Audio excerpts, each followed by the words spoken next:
Kemudian sebagian ulama juga menyebutkan tentang perkara-perkara yang dimakruhkan bagi orang itikaf, yaitu jual beli. Tapi tidak haram di sini. Asal dia jangan di dalam kotak masjid yang dipakai sholat, tapi mungkin di terasnya. Ya. Kemudian berbicara yang mendatangkan dosa, dan juga diam dan tidak berbicara sama sekali. Dengan meyakini bahwasanya diam itu ibadah. Nah ini keliru. Tetap aja dia ngomong, ngobrol segala macam beraktivitas seperti biasa. Jadi orang itikaf juga bukan penjara, tapi tempat untuk dia menikmati hidupnya tapi dalam kebaikan gitu. Nah ini tentu saya ambil dari buku Risalah Puasa Nabi Syekh Muhammad bin Shalih Al-Munajjid dan Syekh Abdullah Saleh ya. Nah ini buku ini saya bedah atau saya ambil khusus masalah itikafnya. Itu ada disebutkan di halaman 33 tentang masalah jual beli ya. Yang dianggap makruh di sini ditulis oleh atau dinukil dari para ulama. Kemudian perkara-perkara yang membatalkan itikaf juga ada. Yang pertama keluar dari masjid dengan sengaja tanpa keperluan. Sekalipun hanya sekali.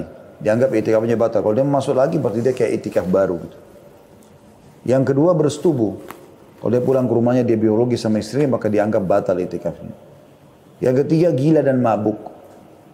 Yang keempat haid dan nifas bagi kaum wanita. Kalaupun dia itikaf, disebabkan hilangnya syarat bersuci, maka dia harus keluar dari masjid. Yang kelima murtad. Ya. Ini berarti sudah tidak ada lagi itikaf bagi dia.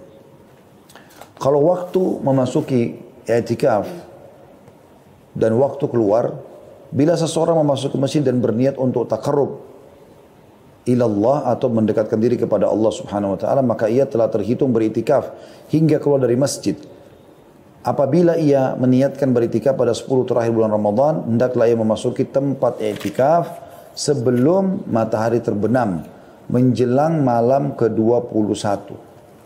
Ya. Tadi saya keliru, saya luruskan. Tadi saya sempat bilang puasa ke-19 malam ke-20 ya. Tapi di sini disebutkan puasa ke-20 berarti malam ke-21, berarti kemarin ya. Dan meninggalkan tempat i'tikaf pada hari terakhir bulan Ramadan, setelah matahari terbenam di malam lebarannya. Tapi ada juga yang mengatakan keluarnya di Idul Fitri itu lebih afdal. Jadi dia pagi hari habis subuh Idul Fitri, atau sebelum subuh dia sudah mandi, dia sudah pakai baju bersih, subuh lalu dia tunggu sampai sholat Idul Fitri, kemudian baru dia pulang. Ada beberapa catatan penting yang disebutkan oleh para ulama. Yang pertama, bagi yang membatalkan itikaf sunnah yang telah ia lakukan, hendaklah menggantinya pada hari lain. Berdasarkan amalan Rasulullah SAW yang mengganti itikaf bulan Ramadan pada bulan Syawal. Sebagaimana yang telah disebutkan pada hadits Aisyah baru lalu ya. Atau baru tadi sudah disebutkan. Sementara bagi yang membatalkan nazar itikaf yang tengah dilakukannya maka ia wajib menggantinya. Jadi kalau dia itikaf sunnah, maka sunnah juga dia menggantikan di bulan lain.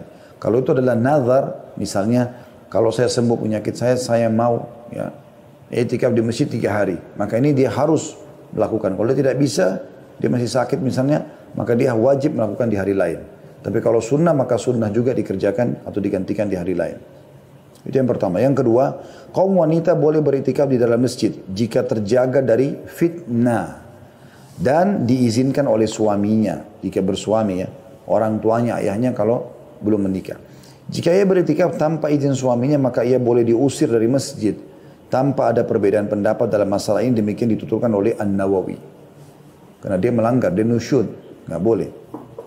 Hukum-hukum yang berkaitan dengan itikaf bagi kaum lelaki juga berlaku bagi kaum wanita. Hanya saja itikaf kaum wanita otomatis batal jika mereka haid. Dan mereka boleh melanjutkannya jika sudah suci. Kalau masih pas 10 terakhir Ramadan ya. Dan hendaknya kaum wanita menirai tempat itikafnya dengan kemah dan memilih tempat yang tidak dipakai untuk sholat bagi kaum pria. Selanjutnya yang ketiga, barang siapa yang bernadar beritikaf di Masjidil Haram, Mekah, ia tidak boleh menunaikannya di masjid lain.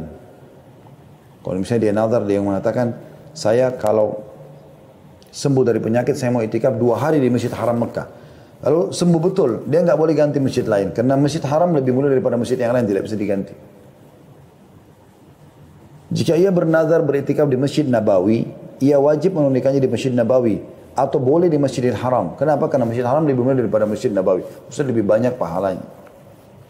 Jika ia bernazar beritikaf di Masjid Aqsa, maka ia boleh menunaikannya di salah satu dari 3 masjid. Masjid Haram Mekah, Masjid Nabawi atau Masjid Aqsa. Karena Masjid Aqsa keutamanya lebih di bawah lagi dari 2 masjid tadi.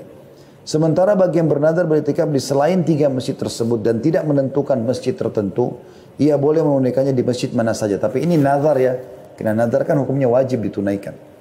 Misalnya tadi saya kasih contoh, kalau saya sembuh penyakit, saya akan iktikaf 2 hari di masjid ini dan itu. Misalnya. Sebab Allah SWT tidak menjadikan tempat tertentu untuk melakukan ibadah dan juga semua masjid sama saja keutamanya kecuali 3 masjid tersebut. Jadi kalau misalnya kita mengatakan saja kalau saya sembuh, saya mau iktikaf di masjid 3 hari. Dia tidak sebutkan masjidnya, maka di sini masjid manapun boleh dilakukan.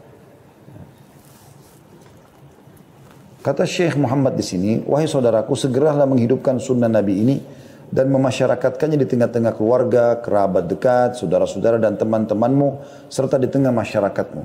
Semoga Allah SWT menuliskan pahala bagimu dan pahala bagi orang-orang yang mengamalkannya. Dalam sebuah riwayat At-Tirmidzi dan dinyatakan hasan olehnya dari Kathir bin Abdullah, dari kakeknya bahwa Rasulullah SAW berkata kepada Bilal bin Harith, ketahuilah, ia bertanya, wahai Rasulullah, apa yang harus ku ketahui? Rasulullah SAW bersabda, man ahya sunnatan min sunnati, qad umitat ba'di, kana lahu minal ajri mithla man amila biha, ghaira an yunqasa min ujurihim syai'a.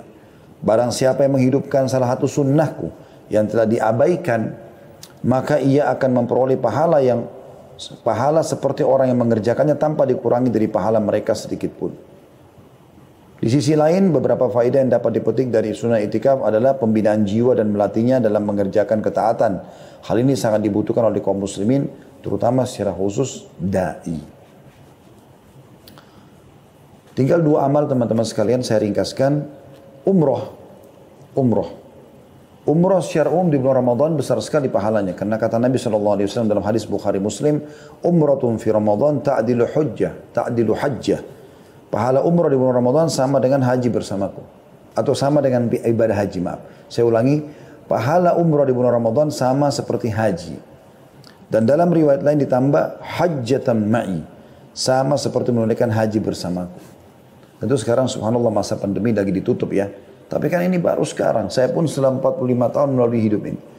Seingat saya dari saya balik mungkin ya. Yang saya mulai kenal Masjidil Haram. Setahu saya belum pernah ada halangan seperti ini. Ya, ini baru terjadi di masa kita lah istilahnya. Maka insya Allah tahun-tahun depan, Anda kalau bisa umroh cuma sekali seumur hidup, umrohnya di bulan Ramadan.